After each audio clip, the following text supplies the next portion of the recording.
This is Yvonne Sims. In this episode of Strong and Courageous, I'll be featuring Subrina Hough, a splendid woman.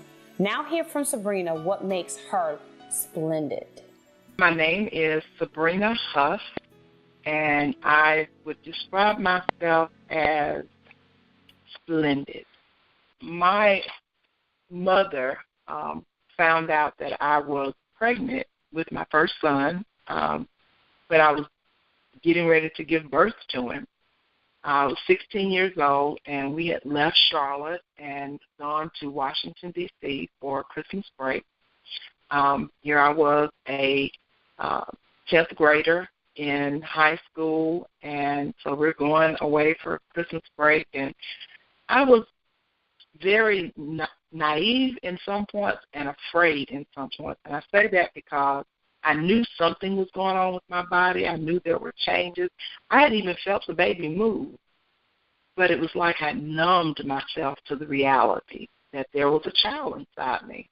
Every time I looked into the face of that little baby boy, I was a little boy, and I remember telling my mom after I had him, one, that she was not going to let me keep him. My mom was also a teenage mom, and so when she asked me in the hospital that night, she said, "What are you going to name him?"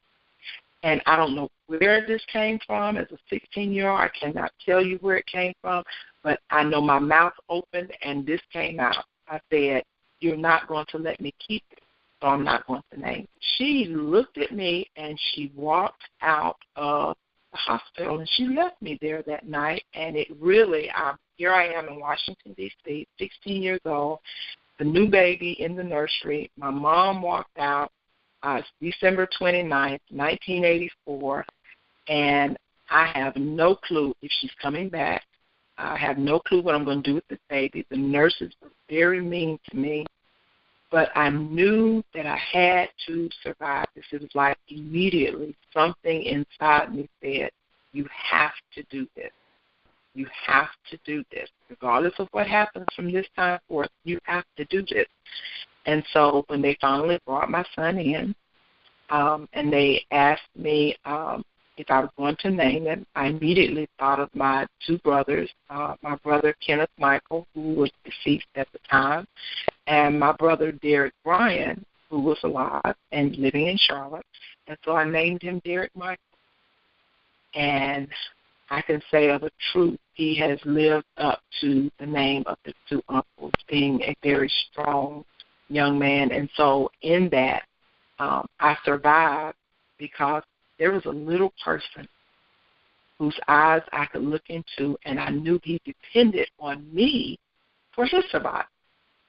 So that gave me the strength, the desire, the will, the yearning to survive and to be splendid.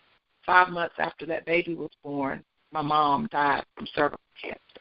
That baby boy is now a 30-year-old husband, father, college graduate, a business owner, a God-fearing man first and foremost, because he knows that without God, we would not have survived. And so I instilled that in him at an early age, that you can't do anything without God. I have a beautiful, beautiful granddaughter, Taylor Michelle.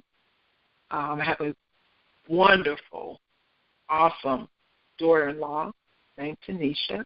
And then I also have two other sons, Emmanuel Lee and Jonathan Mark. I'm thankful because we four have an angel. I lost one son. His name was Richard Lee.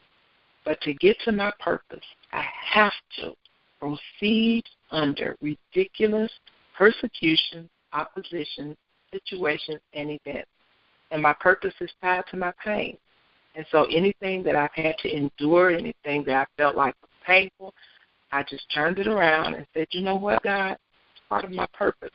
And because of him, I can survive." Listen, pay very, very close attention. Always be ready to forgive and to love. Allow yourself to forgive and to love, because those two words right there are never about the other person.